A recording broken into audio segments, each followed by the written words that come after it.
This is the story of train robberies, how the master robbers used geography to defy the law and steal the goods. Howdy, my name is Gus, and I'm your everyday favorite train conductor.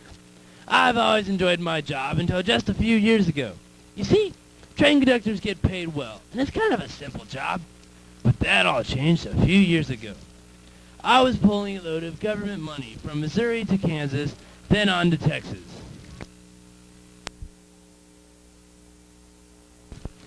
I remember it like it was yesterday. The sun was shining, the day was clear, and I was making good time. I pulled into the Kansas station to stop and turn in some of my paperwork. That station was small, quiet, and empty.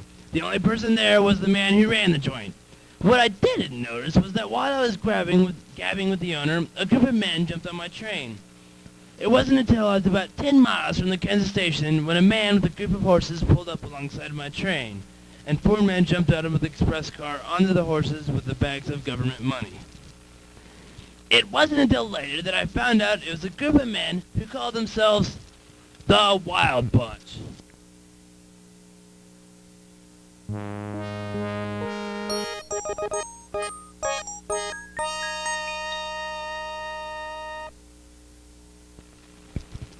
According to the Webster's New World Dictionary, the word geography means the science dealing with the surface of the earth, with division into continents and countries, and the climate, plants, animals, natural resources, people, and industries of the various divisions. In the last example, Gus was telling you how a group of bandits named the Wild Bunch hid out in an empty train station. Then they jumped on Gus's train, later ran off with his load of government money. The Wild Bunch didn't do this by instinct. They planned it out phase by phase. They used geography.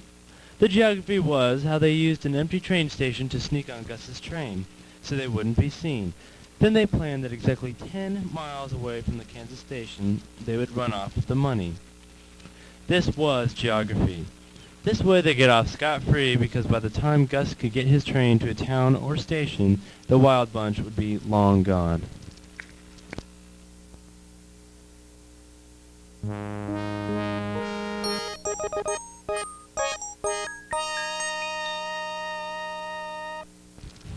Al Jennings. Hi, I'm Al Jennings. I'm considered to be one of the master train robbers, and I believe, Quote, train robbery is simple because the element of surprise will always be in favor of the train robber. unquote. My train robberies are always based on geography. My most used tactic was to wait at a water tower where a train would stop at or to fill up its water supply. Then I would act.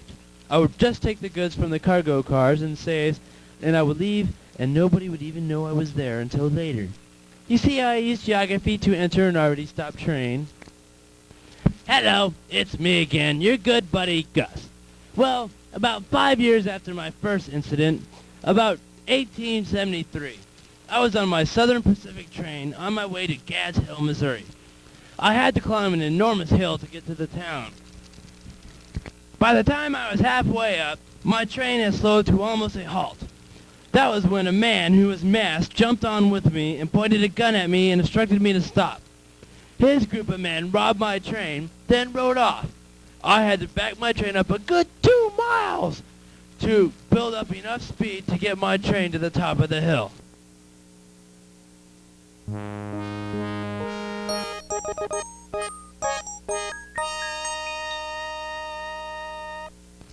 The man who robbed Gus's train this time was Jesse James. Jesse used geography to rob Gus's train.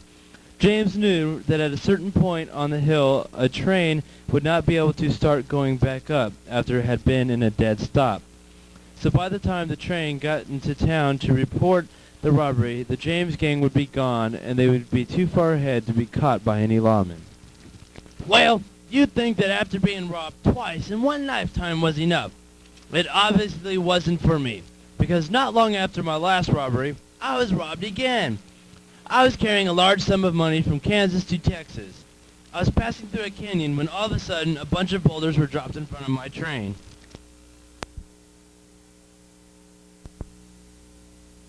Me to stop abruptly. Then a man who said his name was George Curry jumped on my train and took the money and rode off. I had to clear the boulders before I could start again.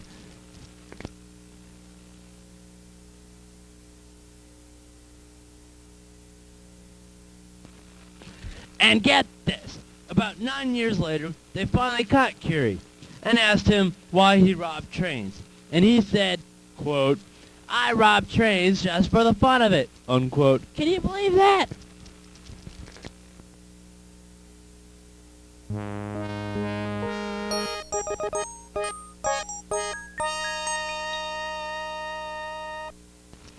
Well, it happened again. Another train robber used geography to rob a train. George found a place along the railroad where a train would have to go through a canyon. Then George's partner dropped the boulders on the track and George ran up to the train and took the money. The train crew had to clear the tracks before they could start again, which gave George and his partner plenty of time to escape. Hey, guys! Well, I've told you all my robbery stories, but one. This one is the biggest one of all. I was on my way to El Paso. I started to cross over this bridge, when all of a sudden, this dynamite went off and part of that bridge exploded. I stopped the train immediately. This man climbed on the back of the train, stole the money, ran off on his own horse, and rode off, leaving me with nowhere to go but backwards, to where I started.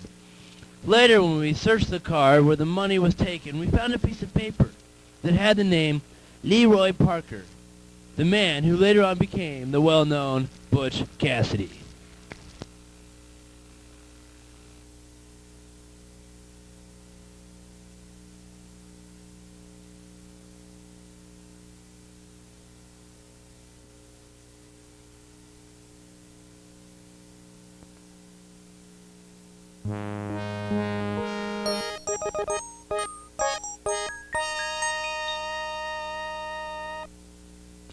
Butch Cassidy used the geography of the bridge to rob Gus's train.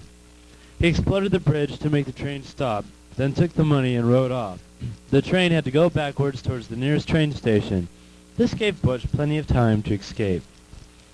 If you haven't noticed, there's a pattern. Almost all types of train robberies use geography in some way. They would use the formation of the land to stop the train. They would have plenty of time to run and escape from the scene without being followed, or would use the location of something to steal the goods and not be noticed. This proves that the master train robbers did use geography. The end.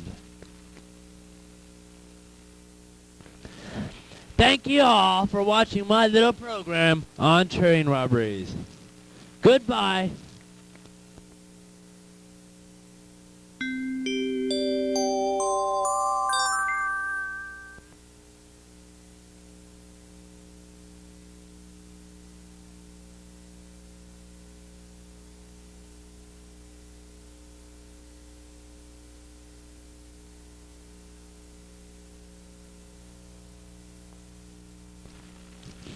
This media project has been made by Garrett Salinas.